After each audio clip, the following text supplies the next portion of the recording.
जो सेलिब्रेशन होगा वो होगा मुंबई बीजेपी दफ्तर में, जहां पर हमारी संवाददाता शिवानी मौजूद है। उसके बाद जब 29 म्युनिसिपल कॉर्पोरेशन का जो रिजल्ट आएगा उसमें से 25 म्युनिसिपल कॉर्पोरेशन या 26 म्युनिसिपल कॉर्पोरेशन जितने भी ज्यादा जीते बीजेपी हासिल करेगी, तो सारे तमाम बड़े नेता जो है वो माफ कीजिएगा देवेंद्र फडणवीस के साथ मुंबई बीजेपी हेडक्वार्टर के बाद से सीधे वो महाराष्ट्र बीजेपी हेडक्वार्टर जो नरमन पॉइंट में वहां पे आएगा। वहां पे आने के बाद पूरी सेलिब्रेशन की तैयारी हो चुकी है। तो माना जा रहा है कि यहाँ पे जो सेलिब्रेशन होगा वो रात तक चलेगा, क्योंकि जिस तरीके से के जो दो हीरो हैं बीजेपी के नेता देवेंद्र फडणवीस और एकनाथ शिंदे, ये दोनों अब तक कैमरा के सामने, मीडिया के सामने नहीं आए हैं।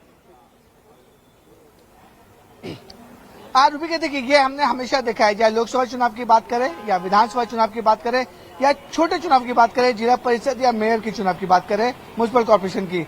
मैं देवेंद्र फडणवीस जी को इतने सालों से जानता हूँ, एकनाथ शिंदे जी को भी इतने सालों से जानता हूँ, जब तक उनको पूरी तरह से ऑफिशियल आंकड़ा नहीं आता है, दोनों नेता में से कोई भी नेता जो है वो कैमरे के सामने की बात नहीं करता है। देवेंद्र फडणवीस जी अपने सरकारी बंगले में है, वर्षा में है। एकनाथ शिंदे अपने सरकारी बंगले में, वो अपने कार्यकर्ताओं से, अपने जो पोलिंग एजेंट्स हैं या फिर जो टीम उनकी बाहर मौजूद है, उनसे ऑफिशियल आंकड़ा ले रहे हैं कि ऑफिशियल आंकड़ा आने के बाद ही वो उस पर कुछ न कुछ कमेंट्स करेंगे। जब भी कोई चुनाव होता है उसमें बीजेपी बहुत ज्यादा रुझान आगे आने के बावजूद भी वो मीडिया से बात नहीं करते हैं। जो ऑफिशियल डेटा, ऑफिशियल आंकड़ा आ जाता है कि अब ये आंकड़ा जो है वो ऑफिशियल है, आधिकारिक आंकड़ा है, उसके बाद ही दोनों नेता बाहर आके कमेंट करते हैं, बाहर आके मीडिया से बातचीत करते हैं। तो अभी जो है सिर्फ रुझानों के नंबर सारे 100 से ज्यादा ऊपर है। जब ये पूरा ऑफिशियल हो जाएगा कि बीजेपी और एकनाथ शिंदे मुंबई में 100 से ज्यादा ऊपर है या फिर 100 जो मैजिकल फिगर है 114 का, उसको क्रॉस कर चुके हैं, तब दोनों नेता बाहर आके बात करेंगे। अब जब पूरा ओवरऑल महाराष्ट्र की बात करें, जो 29 म्युनिसिपल कॉर्पोरेशन है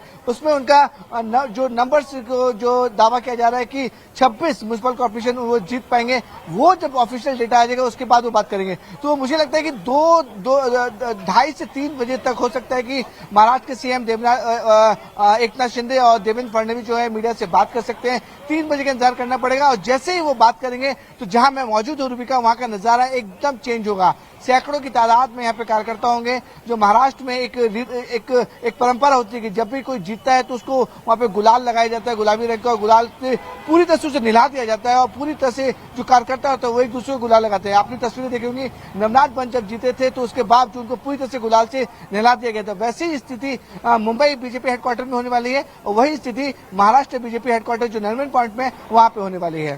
तो ये विवेक हमें बता रहे हैं, और जब वो एक्सप्लेन कर रहे थे तो वो कुछ तस्वीरें भी हमारे सामने आई, जहां पर महाराष्ट्र में जहां जहां जिस भी पार्टी की जीत हुई है, जिस पार्टी के कैंडिडेट की जीत हुई है, वहां पर आपको जश्न का माहौल दिखाई दे रहा है। गुलाल में एकदम नहाए हुए वो कैंडिडेट्स दिखाई दे रहे हैं जिन्होंने जीत का परचम लहराया है। लेकिन असल जीत इन म्युनिसिपल कॉर्पोरेशन इलेक्शंस में भारतीय जनता पार्टी और एकनाथ शिंदे की हुई है।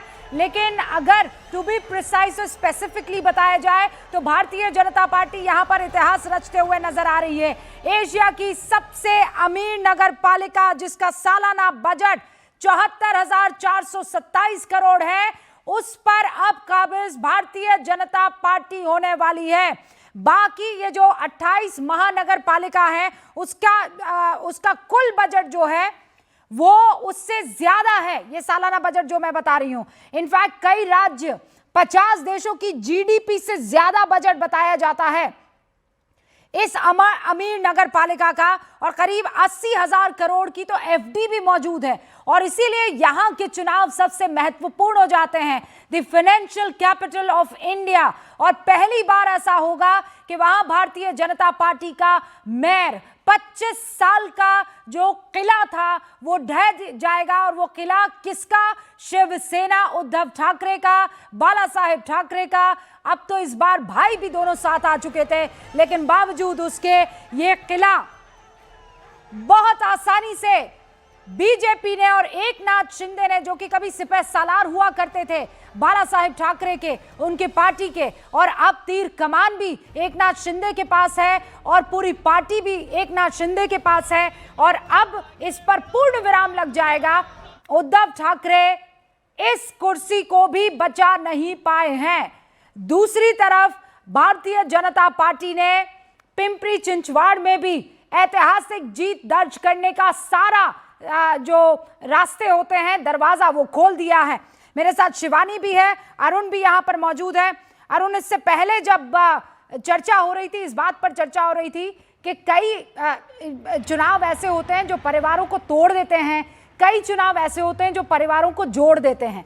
ये चुनाव परिवारों को जोड़ता जरूर है, लेकिन कार्यकर्ताओं के मनोबल को पक्का तोड़ दिया होगा, चाहे वो शरद पवार का हो या पवार का हो या फिर उद्धव ठाकरे और राज ठाकरे का परिवार हो।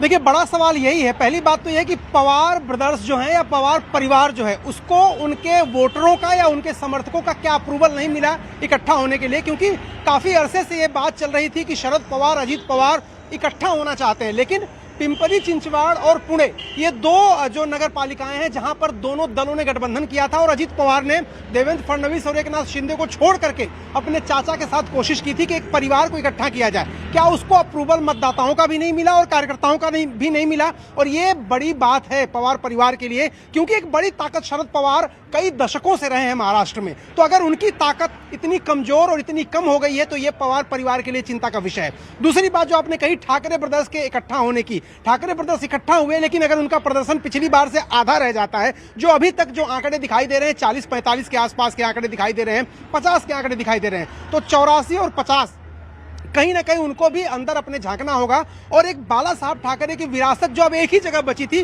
वो थी बीएमसी, क्योंकि आप 25 सालों का जिक्र कर रही थी, उसके बाद 3 साल तो चुनाव नहीं हुए।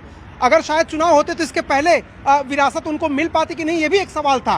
तो अगर 27-28 साल से जिस बीएमसी में कब्जा था शिवसेना का, शिव सैनिकों का, उद्धव ठाकरे का, अगर वहां से भी वो हट जाते हैं तो आखिर उनके हाथ में अब है क्या। पार्टी गई, चुनाव चिन्ह गया पार्टी का, दफ्तर सिर्फ बचा है, अगर नगर पालिका भी चली गई तो अब सिर्फ उम्मीदें बची हैं। और उम्मीदें ये कि दोनों भाई इकट्ठा हुए हैं। अब सवाल ये भी होगा रूबिका कि कब तक इकट्ठा रहेंगे, क्योंकि पार्टी का विलय तो नहीं हुआ था, एक समझौता हुआ था कि चलो एक साथ मिल के लड़ते हैं, एक एक्सपेरिमेंट करते हैं, देखते हैं कि क्या हम दोनों के अलग रहने से ही मराठी मानुस बढ़ जाता था, इस वजह से हम नहीं हरा पा रहे हैं बीजेपी को, इस वजह से क्या हम सत्ता में नहीं आ पा रहे हैं। अब तो वो एक्सपेरिमेंट भी हो गया और सबसे निचले स्तर पे हुआ, जहां सबसे ज्यादा उसको मजबूती मिलनी चाहिए थी।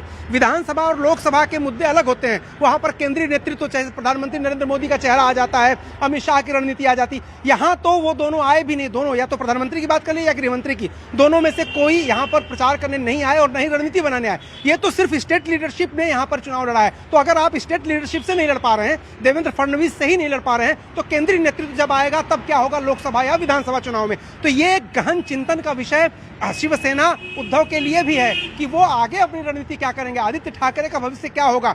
तो ये एक जो है बड़ी चिंता का विषय शिवसेना के लिए है, और उस शिवसेना के लिए है जो बाला साहब ठाकरे की थी।